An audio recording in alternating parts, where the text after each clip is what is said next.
Welcome back to the Bullpen podcast, where we spotlight local business leaders and dig into the strategies, stories, and mindset that fuel their success. Today, we're stepping into the world of security technology with Drew Burch, Director of Sales and Marketing at Pro-Tec Design.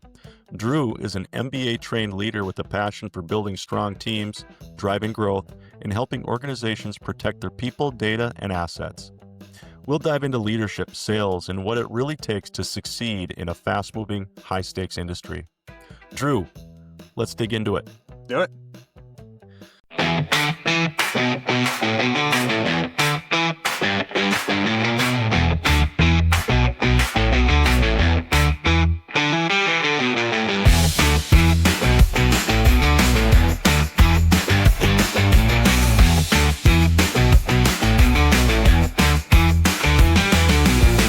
For those who aren't familiar, how would you describe what Pro-Tec Design does in just a few sentences? Yeah, so we're a local physical security integrator. We don't manufacture anything, but we represent a bunch of different manufacturers that are relevant to the security industry. So video surveillance, access control.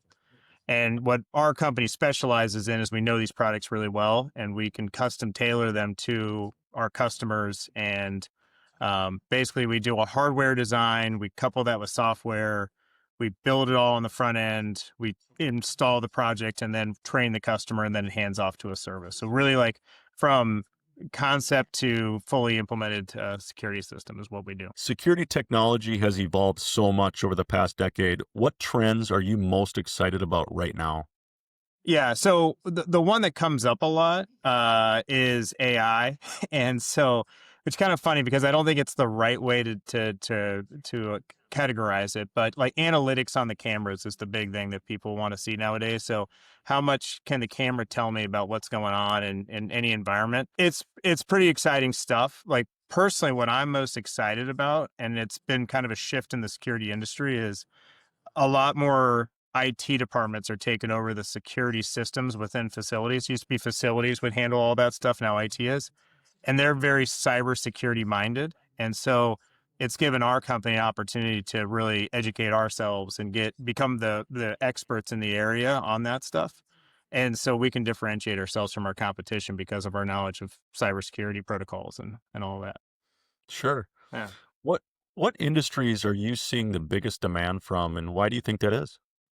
Our biggest verticals that we work in are like Fortune 500, healthcare, higher education in general, higher ed and K through 12. But you think about it like these are large enterprise organizations where they have a high security need. So multiple cameras, multiple doors that they need access control on. The biggest one that I'm excited about, and we're just starting to kind of see I think the peak of it, is like rare minerals and mining. And it's like an area we wouldn't have thought of before, but like big, beautiful bill, like not get political, but like there's a lot of intention in that to try to bring rare mineral acquisition back onto American soil. So we think that we're going to see a lot more of these companies who are doing mining and these sort of remote locations where they're pulling very rare materials out of the earth, and they're going to need security in those areas. So we're trying to get ourselves geared up and just understand that vertical a little better, and then think of what kind of solutions make sense in those places. Yeah, that's super cool. Pro-Tec is 100% employee owned through an ESOP. That's a little bit unique. How does that structure impact the culture and motivation at your company? Yeah, it's a really cool piece of Pro-Tec Design. Part of the reason for it is like the only way to own stock in Pro-Tec Design is to work here. So you can't buy stock in our organization. If you leave this organization, you have to sell the stock back. So you have to be working here in order to own part of this company, right? What that does is it increases the amount of ownership, not just like in the company, but like in your day-to-day activities that people take, right? So when people see something that needs to get done, they understand it's part their company too, and they're going to chip in and do those kind of things. Now, the one catch to this is we have to stay in our swim lanes. So I can't be telling other people how to do their jobs every day just because I don't necessarily agree with it, with like how they're doing something. But I know for me, there's not one task in this company that I feel too good to go do because I know it's going to make the company better. And every single member of our organization really lives and breathes that too, which is, it makes it an interesting company. And you talk about what that roll that down to customers, and they feel it, like everybody cares about how they're being treated. From your perspective, how does Pro-Tec balance cutting edge technology with the human side of keeping people safe? Yeah, so that comes down to how we sell culturally, how we go and approach customers, and it's a very human level. And so we want to get in and we want to understand the pain points for our customers. That the security industry, probably a lot of technology industries, I think, are riddled with people who show up and just talks feeds and speeds and the technology, and they don't take the time to say, "Help me understand what's going on with your day to day. Tell me about your organization." And so we design every system we do sort of thinking about the customer in mind. And we look at it from a couple different customer types. So there's the person whose budget it is to use. There's the person who probably has to specify or come up and find solutions. And there's the people that use it on a day to day.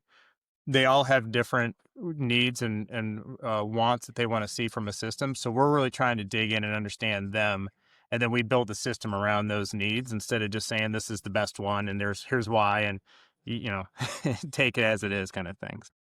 As director of sales and marketing, what's one strategy that's been especially effective in driving growth at Pro-Tec? Yeah, for me, the one thing, and it's probably the simplest, is to be consistent. And I think anybody who's worked in any kind of sales organization or had experience with different types of sales leaders is you get the people that they have sort of the flavor of the month or week or day, or they're shooting different ideas at you, or we're tracking one thing one day or we're tracking another thing the next day. Or I had an organization one time where we had this Excel, you could print it all out on one page, but I probably had 50 different metrics on it. And some of these metrics you could increase one, but you were going to decrease the other. So then you're trying to figure out what the appetite of your sales leader is to which one you're going to manipulate to make look better. We just don't do that. So we just stay very consistent on how many people are you talking to, how many quotes are you getting out? And we just keep things very consistent. We don't change direction, or my team very rarely walks into a sales meeting or blindsided because I have a new initiative that I want to roll out. And I just would say to any leader is just be very conscious of how, if you roll out a plan, what's your deadline to shift to a new plan, and don't protect it at all costs, not to shift gears on your team. They just get fatigued from shifting priorities at any given time. Many businesses underutilize the systems they invest in. How do you help clients unlock more value from their technology? The biggest thing we do is ongoing and consistent training. And it's a focus of ours in 2025 and 2026, is we want to get to a point where we have sort of customer success people in the field, that their goal after we hand off a system is that they're calling in and they're saying, are you using your system regularly? What did we design the system to do? Is it performing on a regular basis?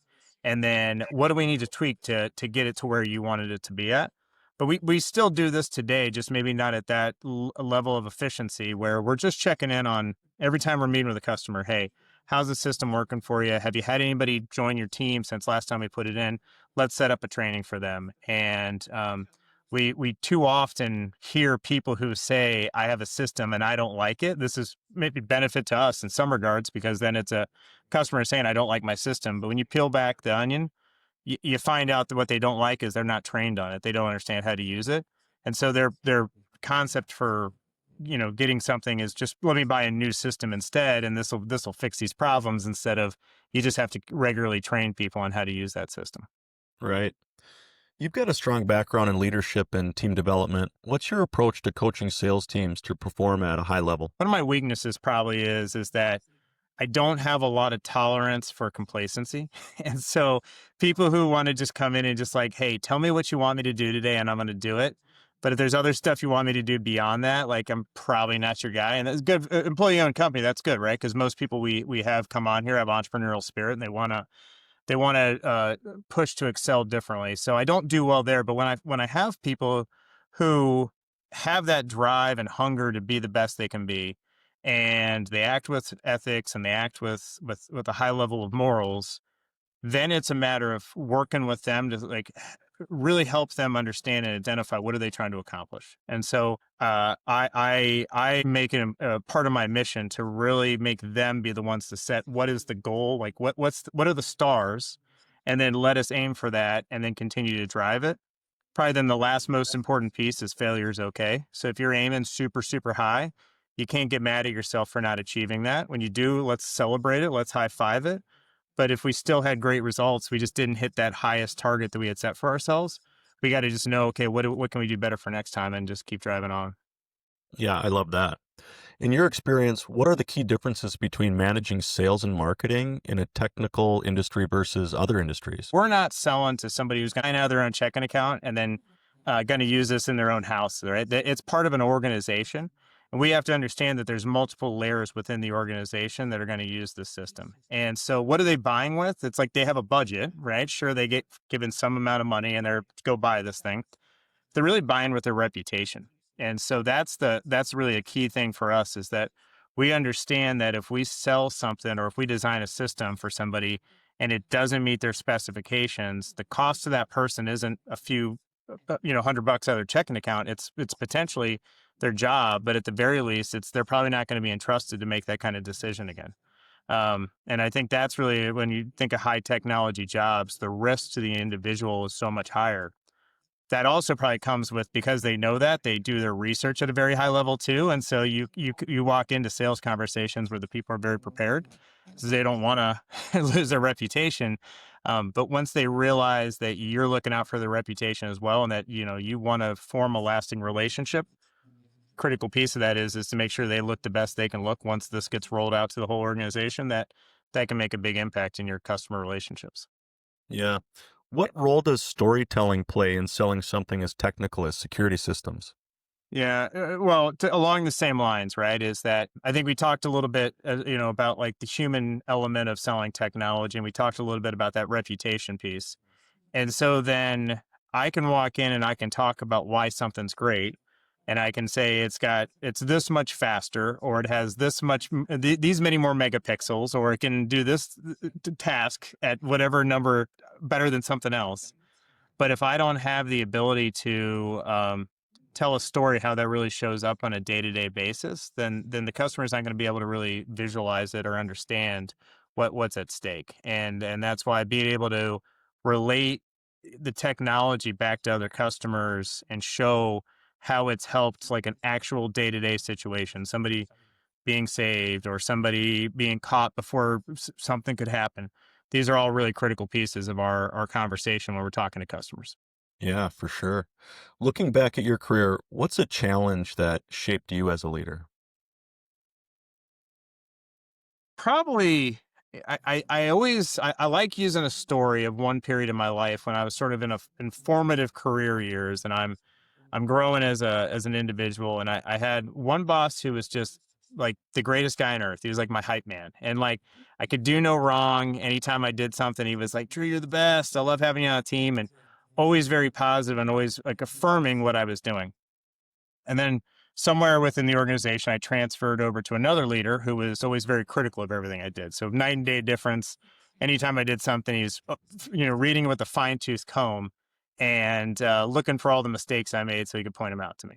And I remember talking to that leader one time and saying, like, man, like, just feel like you're always on me, like you ride me all the time with this stuff. Like I don't do anything right. And his answer to me was like, "Hey, at one point you told me that you had aspirations of moving on and getting promoted throughout your career. If I don't help you see how you can get better, you're never going to get there. And so I'm treating you as that you're at the level you want to get to within an organization, not where you're at today."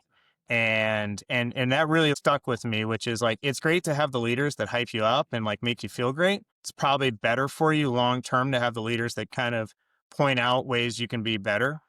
My leadership style is probably a little bit of a blend where I want people to be invested and bought into it too, so I can give them that feedback, but also make sure when I identify somebody's having a bad day, they're just not feeling it, that maybe all they get's a pat on the back that day.